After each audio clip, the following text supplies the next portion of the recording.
Hi there guys, welcome back to another YouTube video from Ross Perry Productions. And also welcome back to the 14th video I've now made on the 2009 Jeep Wrangler. In this video I'm going to be showing you how to replace the brake pads on the front of the car. So the brake pads I've actually chosen for the job are Bosch's brake pads, and the part number is DB2002BL, and there's also a second part number there which is BP4664, but it says it's for the Jeep Wrangler from 2004. So relatively easy job, but it's always an interesting one to watch, and sometimes they're a little bit different. I'll run through all of the tools that you're going to need for the job. We'll go through actually doing the job, and then I'll just have a little bit of an outro and say see you later and see you in the next video. Let's get started. Here are the tools that we're going to be using today. So that is the standard jack that's actually found in the boot of the Jeep Wrangler. So if you don't know where that is, it's just under a cover in the middle of the boot. Then I've got a jack stand there just because I'm a responsible adult now and a father, so I have to be careful. I've got an impact driver with an 18mm socket on it just to help me whiz the nuts off a bit quicker. We've then got a 13mm spanner and a 15mm spanner. That helps us release the caliper. We've just got some cleaner materials there, and my favourite cleaning tool, which is a toothbrush. Some copper anti-seize grease. Then we've got my special brake caliper toolkit there, which gets me out of trouble a lot. However, on this car you can actually just use a G-clamp and maybe a bit of wood or an old pad. And we've got some brake fluid there. It's actually DOT-free brake fluid on this car. And I've then got an 11mm spanner as well to help me bleed the brakes. And then I've got my specialist bleed kit. Again, you don't really need these tools, you can just use a pipe. But if you've got them, they're quite handy if you're doing it on your own. Before we go ahead and jack the car up, we're just going to loosen each of the wheel bolts about half a turn, just so it's a bit easier when it's off the floor. We're then going to go ahead and get our jack going from the front of the car. You see, this is the front of the tyre, that is the inside of the tyre, and there's just a low point here. We're going to start to raise our jack by hand, and then we'll go ahead and use the extension bars provided. Just put the hook through there.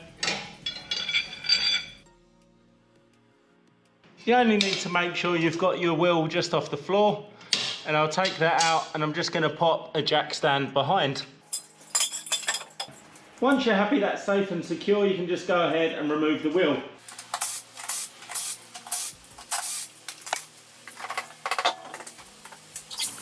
The first thing we're going to do is actually undo this bolt here. If you imagine the caliper in the middle part, which actually has the piston on, rotates away. So we're just going to go ahead, get our 13mm spanner on the back there.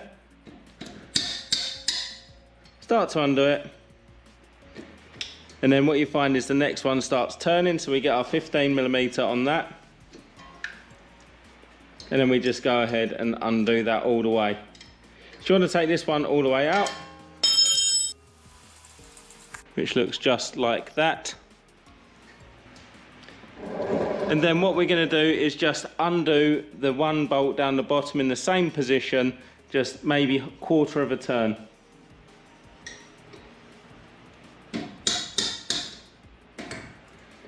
What that'll do is that actually rotate the part that has the piston in away. Now just be careful, this has actually been cable tied, which is a bad idea, but just be careful that doesn't put too much strain on it. Mine's kind of self-supporting, but you might want to just nip that up as well. But then what we can actually do is remove our old brake pads. So just go ahead and pull them away from the disc. So there you go, mine are pretty worn, as I thought they would be.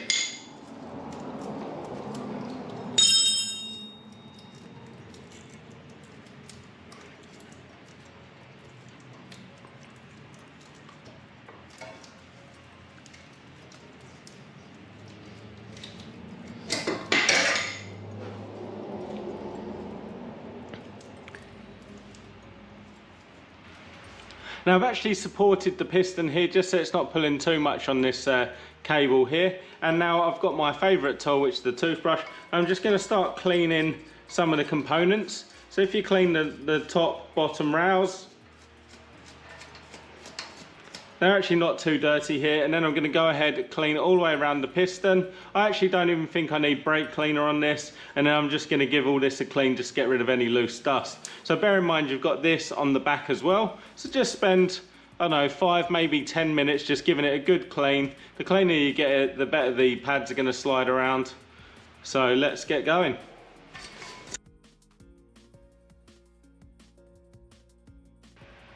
Now before we go ahead and actually retract the piston or push the piston back, I'm actually going to just rub a very small bit of copper grease around the face there and also around the rubber, just so that when it goes back it keeps it nice and clean and any grit can actually slide out. The other thing we're going to do is also take the lid off the reservoir and make sure the level's not too high, which I'll show you in just a second.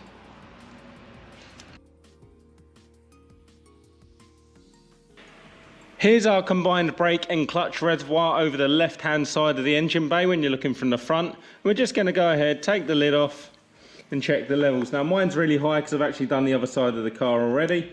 So what I'm going to do is I'm actually going to take quite a bit of fluid out of there, just because when I push the piston back it's actually going to increase the level.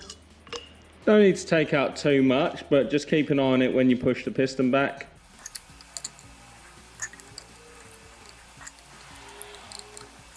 I think that'll do me. Like I said, you've got to keep an eye on it. And this is where I'm going to get to use my specialist piston retraction tool. So I already know the one I'm going to use, which fits perfectly in there. I'm going to use the right-handed thread one because we don't have to twist this. And then normal steel plate just for the fitment.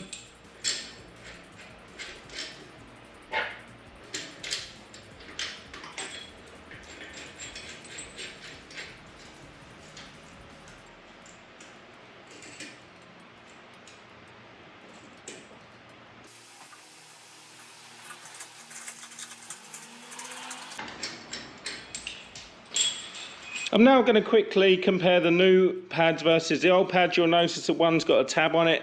That faces back in towards the car. So the old one had a tab on it as well. So obviously that was the one that was on the back. You can see where the piston was. But to show you how bad they were, just line them up, making sure the tabs and that are all in the right place. Yep, these are perfect. Once you're happy, then we can go ahead and fit them to the car.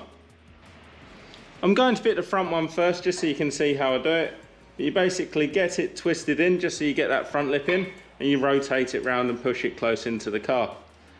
Then we're going to get our one with the tab on the back and do the same for the rear.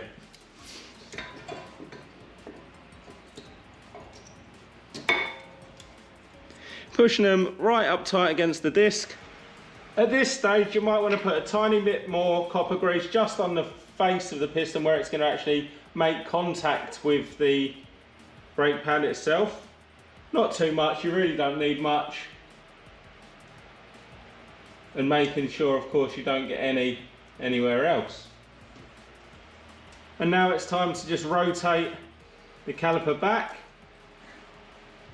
and then start putting that bolt back in at the top. Also remember to do the bottom one up.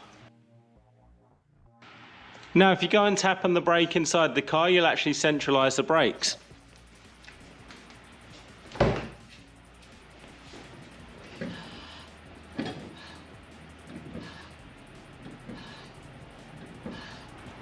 I'll actually stop filming now, I'll go ahead and actually bleed the brake, but if you're curious, the bleed nipple is just on the back here, and like I said earlier, it is a 11mm spanner. If you're going to go ahead and bleed the brakes like I did, just make sure that your fluid is left at the correct level, not too high because it does build up pressure when it gets hot. So just keep it to the maximum there on the side, and obviously making sure you put your lid back on. Now we're going to go ahead and reinstall the wheel.